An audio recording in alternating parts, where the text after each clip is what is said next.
አንተነህ ያዳንከኝ ታዲያ ላንተ ብቻ ምስጋና ልሰዋ ሳልቆጥብ ሳልሰስት መቅደስም ሚገባ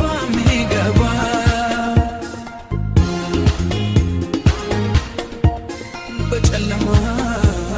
የተጓዝኩ